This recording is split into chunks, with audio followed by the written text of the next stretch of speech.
I got overcharmed by the people who were leading in the online retailing, and I didn't realize it's still retailing. Exclusive highlights from Daily Journal Annual Shareholder Meeting with Charlie Munger.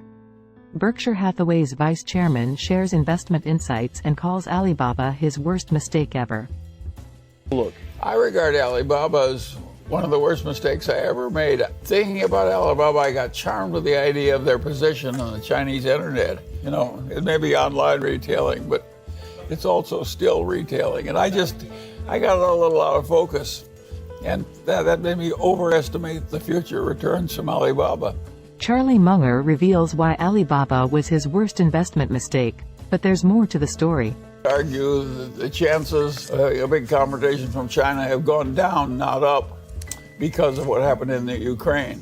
Did Warren Buffett sell too soon? Find out in our latest coverage of the Daily Journal Annual Shareholder Meeting on what Charlie Munger take on TSMC. In the semiconductor industry, with each new generation of chips, you throw in all the money you previously made. So it's compulsory reinvestment of everything if you want to stay in the game. Naturally, I hate a business like that. At Berkshire, we like a whole lot of surplus money to come in that we can do something else with.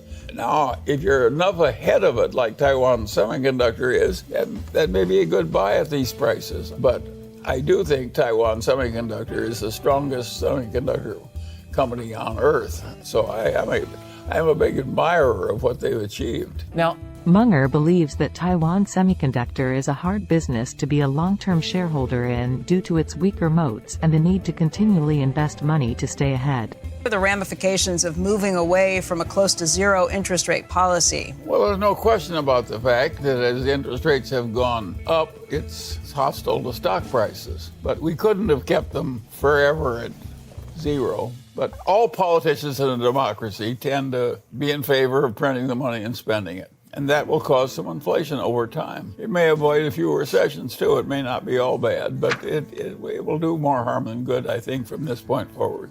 That's one of the reasons the Daily Journal owns common stocks instead of government bonds. I think more inflation over the next 100 years is inevitable, given the nature of politics in a democracy.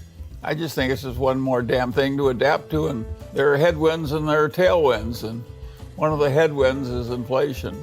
Charlie Munger takes a realist approach to inflation and rising interest rates, stating that it is what it is, and as a value investor, you just have to accept it as occasional headwinds.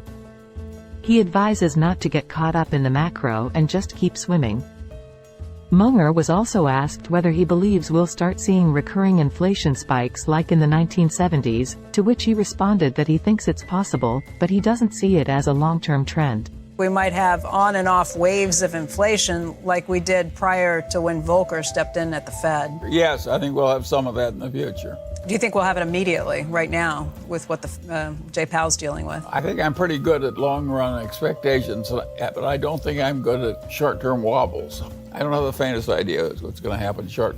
Charlie Munger stated that as a value investor, one must accept that inflation and rising interest rates are occasional headwinds that cannot be stopped. He also commented that nobody knows in the short term.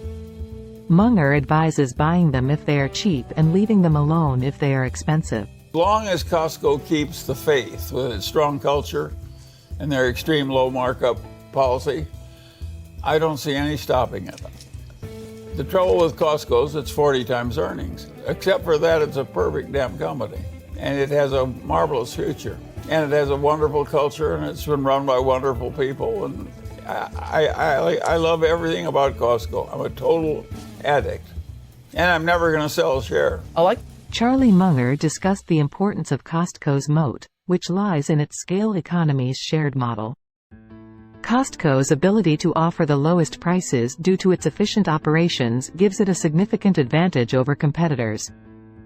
In contrast, Charlie believes that Disney is gradually losing its moat.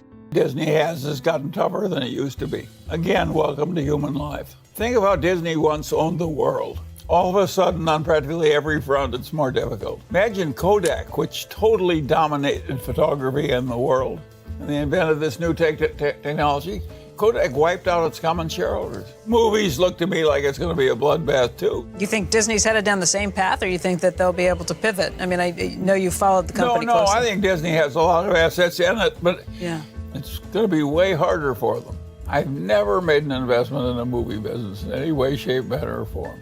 It's always been very hard for the people who put up the money. It may be a very good place to make a living as an actor or a writer or something, or a musician, but it's a hard place to make money if you're an investor.